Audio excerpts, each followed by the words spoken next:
What happened on the French colony of Saint-Domingue between 1793 and 1804 that led to the creation of Haiti? We'll discuss that today on Footnoting History.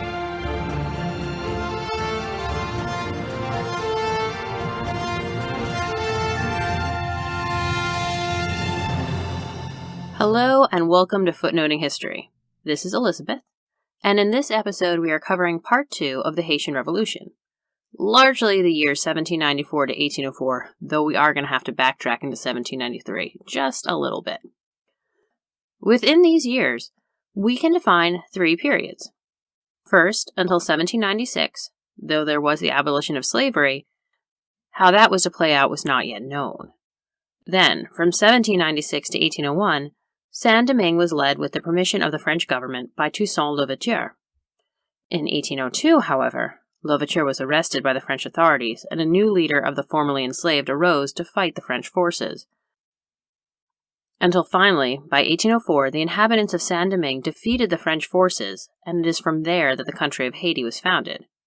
This episode, therefore, is divided into 3 parts, and will provide overviews of the confusing years following abolition, the rule of Toussaint Louverture, and the climactic war between the people of Saint-Domingue and the French Empire.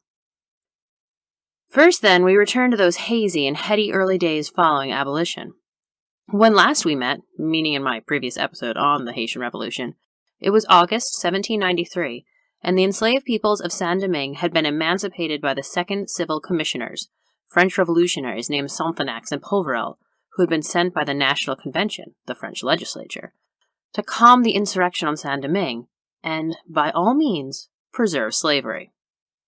Within a short matter of time, though, the Second Civil Commissioners had realized that to keep slavery and to preserve the racial guidelines held against free people of color would, for many reasons that I spelled out in my last episode, mean the loss of the colony. And so, Sontenax and then Poverel realized that the only way to keep Saint-Domingue French, one of the wealthiest of the French colonies, at least before the slave insurrection destroyed many of the coffee and sugar plantations, was to abolish slavery, and so, with great trepidation, they did. But as I also closed with in part 1 of this revolution, abolition came with strings attached. Even though slavery was ended, the economy of Saint-Domingue still rested on the cash crops of sugar and coffee of the plantations, and by extension still required, or at least Sontenax, Poverel, and others argued, the labor of the now free black people. So Sontenax and Poverel determined that the free blacks were not just free, but were quote-unquote conducteurs and cultivateurs.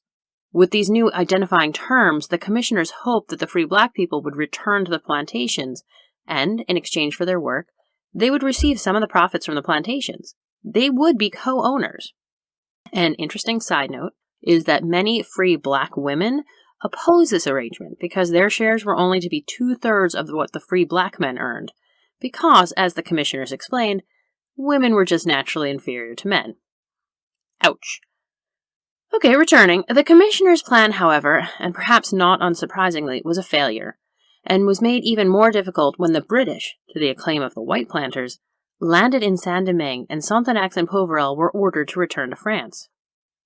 The big question was, would their decrees of abolition stand? And time would tell.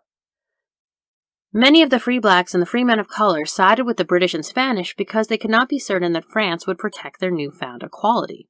One of the leaders of the free black men who continued to believe that the French government had betrayed the formerly enslaved peoples was a man who, for the first time in August 1793, referred to himself in writing by the name Toussaint Louverture. But more on him in a bit. While all of this was happening, a trio was sent to Paris to serve as representatives of Saint-Domingue and explain that whole abolition thing that had happened.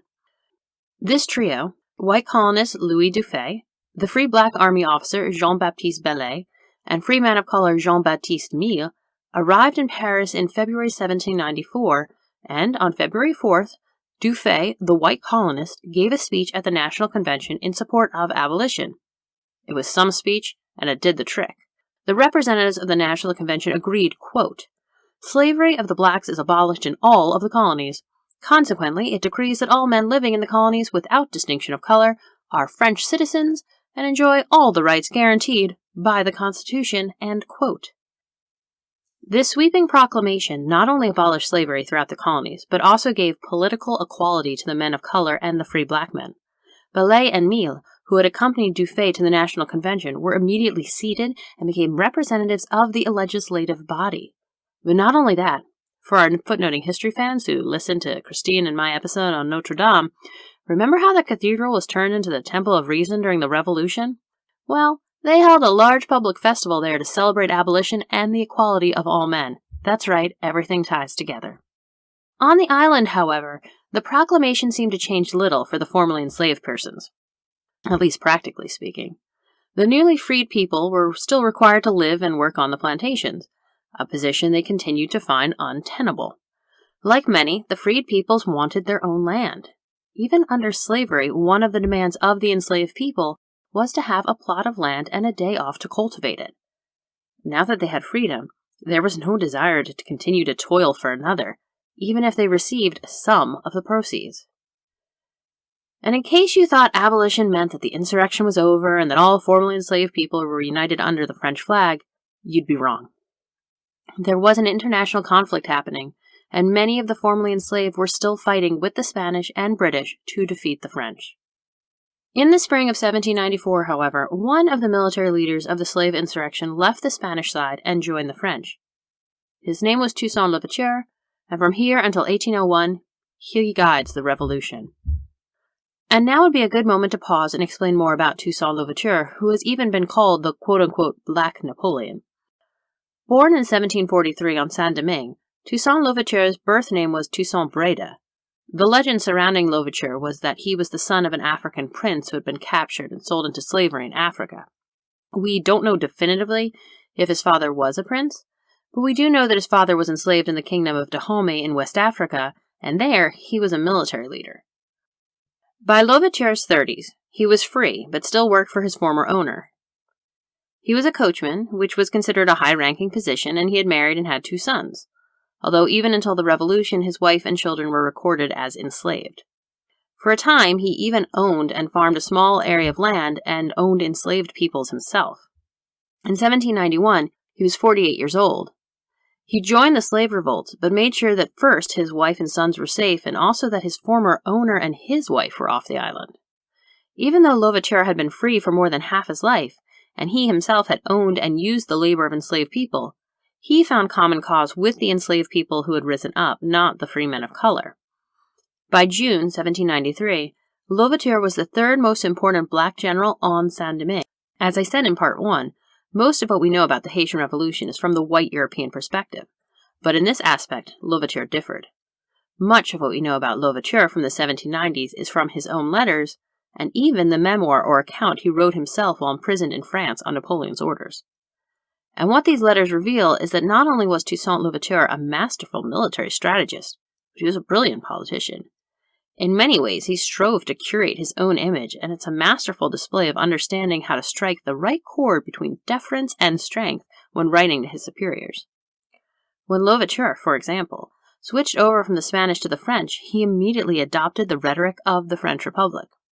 After the black leaders joined the French, Louverture wrote to the white French general overseeing the efforts in Haiti, and he wrote as one would expect to his superior, making the proper addresses, understanding the change of command, but also made plain his opinions on what tactics should be used and why. With all of this information, however, Toussaint Louverture never explained why he stopped using Breda and took on this new last name. The name Toussaint means all saints, but the surname that he chose for himself, Louverture, means the beginning. All Saints, the beginning. Sounds rather ominous, doesn't it? As a friend said, it sounds kind of like a horror movie title. Perhaps that was the intent. Well, not the movie title, but the ominous reinvention of self. We can't know, but you can find us at footnotinghistory.com or on social media and let us know what you think. Alright then, you now have the background of Toussaint Louverture. Caught up? Good, because it's time to rejoin the revolution in the spring of 1794, as Louverture has been convinced by the governor of Saint-Domingue to abandon the Spanish side and join the French. Over the next 18 months, Louverture continued to gain support and admiration from the freed peoples of Saint-Domingue, aided, largely unknowingly, by a distant French government that was occasionally working hard to retain control of the colony. In 1795, France and Spain signed a peace treaty wherein Spain quit all claims to Saint-Domingue and the Spanish side of the island, Santo-Domingo. Jean-Francois and Biassou, the original leaders of the slave insurrection who I talked about last episode, well, they had remained loyal to the Spanish government and they left the island as well. Toussaint Louverture was therefore the last man standing of the insurrection's leaders. A short time later, the National Convention, the French legislature that had abolished slavery, was actually itself disbanded and replaced by the Directory. In an effort to confirm that Saint-Domingue was still very much a French possession, the new government sent new commissioners. As that happened, Governor Laveau, who had helped convince Louverture to abandon the Spanish and join the French, was not so lucky in his relationship with Saint-Domingue's men of color. They imprisoned him in the spring of 1796. Louverture and his men rode in and released him.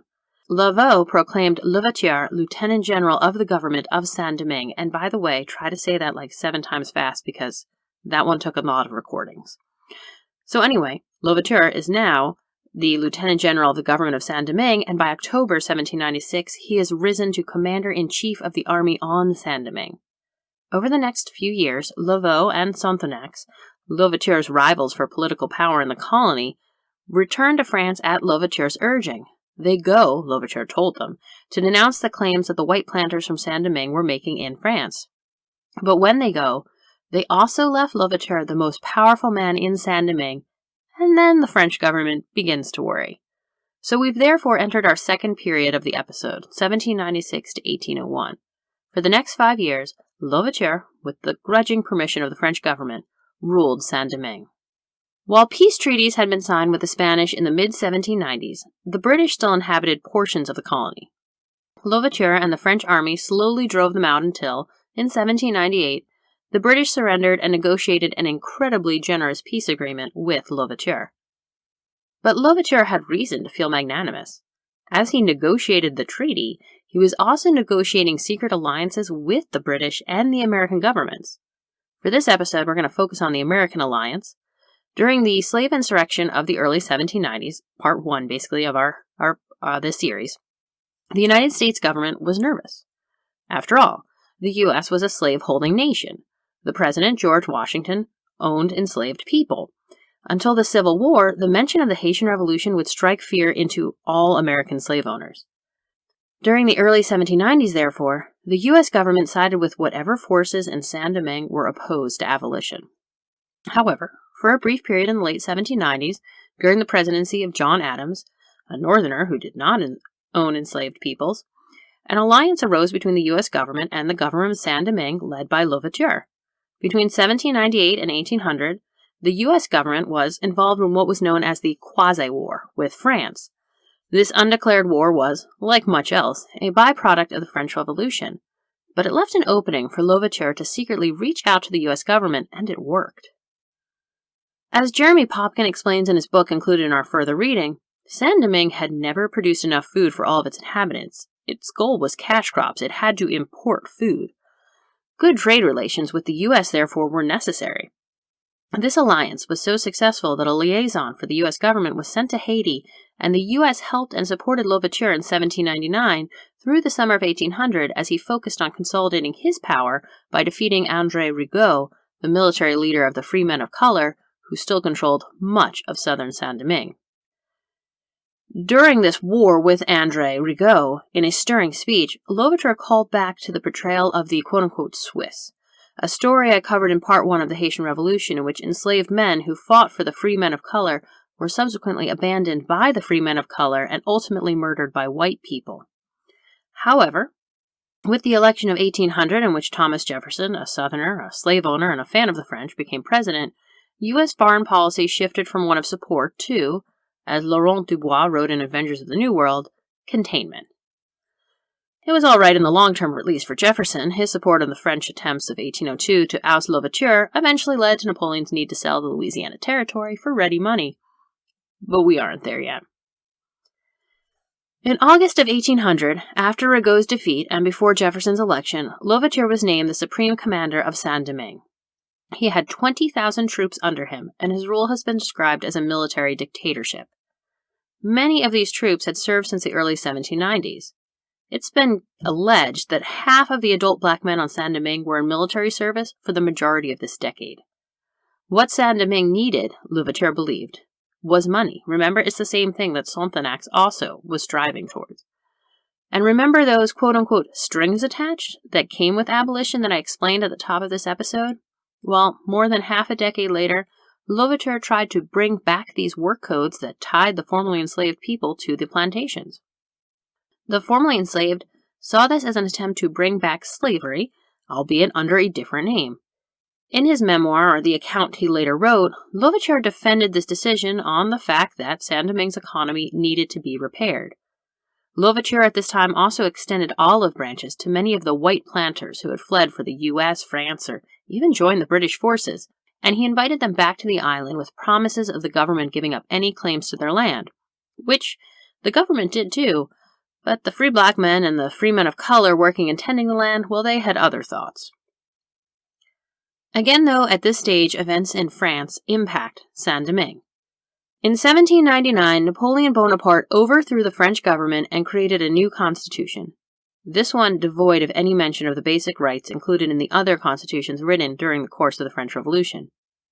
Change was coming, but first France needed to continue its fight with Britain. Napoleon didn't yet have the time nor manpower to make sure that the colony of Saint-Domingue was fully under his control. And, in the meantime, Louverture decided that the Spanish colony of Santo Domingo needed to be taken over. Wait, you say, didn't the Spanish cede that colony in 1795? I'm pretty sure you said that a few moments ago. Why, yes, I did, and actually, yes, they did. But for whatever reason, they didn't actually leave, and the French didn't take control. Instead, the Spanish authorities remained in charge. And this, in many ways, exemplifies for me the story of the Haitian Revolution. You see, the revolution is incredibly important. It was, after all, the first successful slave rebellion and resulted in the first abolition of slavery in the Atlantic world. And yet, when it was happening, it was always second place to other international events. The French Revolution, the wars between France and the rest of the European powers, the Quasi-War. And perhaps then that's why it succeeded. The French government assumed that they would be able to keep the colony under control and return to it when they had the chance. But by the time Napoleon decided it was time to show Saint-Domingue who was in control, the people of Saint-Domingue had a decade to become some of the finest soldiers in the world, and they'd also had a decade of freedom. Slavery would not be reinstated, and they would not be re-enslaved. And so, in January 1801, Louverture decided to clean up loose ends and actually take control of Santo Domingo, which they did, and with that, 25,000 more enslaved peoples in the Spanish territory were technically freed. It's hard to know if this news was passed on to all of them, though. What Louverture hadn't done, however, was ask Napoleon for permission to take Santo Domingo. Louverture also then had a constitution for Saint-Domingue written up, again without Napoleon's permission. Napoleon was furious, and as the war between Britain and France took a break, he began to focus on Saint-Domingue. But Louverture himself actually now had more pressing matters closer to home. In October 1801, free black people still required to work on the plantations rose up in rebellion. Hundreds of white people were slain. Louverture sent one of his most brutal commanders, a man named Jean-Jacques Dessalines, to suppress the rebellion. For Louverture, the rebellion was not just about disgruntled freemen, but also betrayal. The rebellion was allowed to happen, Louverture believed, because another commander, Louverture's adopted nephew, Moïse, supported it. Unlike Louverture, who had invited white planters to return to Saint-Domingue, Moïse and others wanted all whites off the island. Louverture had Moïse arrested and, in November 1801, executed. While Louverture had once seemed all-powerful in Saint-Domingue, his support was waning just when he needed it most. We enter, then, the last phase of the Revolution, 1802 to 1806. Napoleon Bonaparte did not believe the white and black people were equal. He did not oppose enslaving those of African descent, and he did not believe that just because slavery had been abolished in French colonies, that it needed to stay abolished. In early 1802, he sent Charles Leclerc, a general and his brother-in-law, to sort out matters on Saint-Domingue. Leclerc's directions were threefold. 1. Convince everyone on Saint-Domingue, especially Louverture, that he was their friend as he took back power for France. Once that was accomplished, he was to 2. Remove Louverture from power and take over the army. Finally, 3. He was to remove all black generals from power and have them shot as rebels. The black population was to be disarmed. Any black men who held a higher rank than captain in the army was to be deported, and white women who had sexual relationships with black men were to be sent to France. Well, half of Napoleon's plan worked. Leclerc arrived in February 1802 to a city that had been burned to the ground in anticipation for his invasion. But initially, he and his 20,000 troops were undeterred. Within a short amount of time, though, they realized that it was not going to be easy to conquer and subdue the people of Saint-Domingue. Within a few months, news spread that Napoleon had broken his word to the people of other French island colonies and that slavery had been reinstated. The people of Saint-Domingue knew, therefore, that they were fighting for their freedom. And even with the 80,000 troops that Napoleon would send over the next 18 months, it was not enough for Leclerc or the man who took over after him. Leclerc did succeed in one instance, though. That summer, Toussaint Louverture was arrested by Leclerc and sent to France, where he died in jail. I have included Toussaint's memoir, which was written while he was jailed, on our further reading at www.footnotinghistory.com, and I urge you to check it out along with the other sources and links. While Napoleon thought victory was assured with Louverture gone, it turned out the revolution was more than its leader. A leader that, as the revolutions against Louverture indicated, was actually losing popularity with many of the black community. Louverture had been willing to work with the white community, an important distinction with those who would replace him. In Louverture's place rose up his second-in-command, the man who Louverture had sent to put down that earlier revolution led by Moïse, Jean-Jacques Dessalines. As noted above, though, Dessalines was known for his brutality, and he was, unlike Louverture, also known for his belief that all white French people needed to remove from Saint-Domingue by any means necessary. The French leadership also changed hands at this point. A few months after Louverture's arrest, Leclerc, Napoleon's brother-in-law, died of yellow fever in Saint-Domingue. He handpicked his successor, Rochambeau, because he was, quote, a person of integrity, a good military man, and he hates the blacks, end quote. For all that, though, in 1803, Dessalines defeated the French expeditionary force in various battles. In November 1803, the French surrendered to Dessalines, and on January 1, 1804, the nation of Haiti, which was taken from a Taino word for the island, was established with Dessalines as its leader. But the war was not over. That spring, Dessalines ordered the murders of all remaining white people on Haiti except for a few non-French groups. According to reports, communities were actually largely unwilling to carry out the murders until Dessalines arrived to personally order and oversee them. And during this period, then, approximately 3,000 to 5,000 people were killed. Dessalines stated that no formerly enslaved person in Haiti could be ensured of their freedom as long as a French person remained on the island. Over the next year, the Haitian government created a constitution that reinforced Dessalines' beliefs. And if you're interested in learning more about that aftermath, including the 1806 assassination of Dessalines by his own men, start with our further reading at www.footnotinghistory.com. For now, though, I'll leave you with the new country of Haiti that in just over a decade went from a French colony with its wealth based on the labor of enslaved Africans to a new country in which the government was controlled by free black men. Are you interested in owning some Footnoting History merch, such as our History, It's Complicated shirt that you can actually also get on other products? You're in luck. As of right now, there are a bunch of sales happening, and you can find out more through our shop link at footnotinghistory.com. You can also follow us on Twitter at History Footnote or on Facebook and Instagram as Footnoting History. And of course, the best stories are always in the footnotes.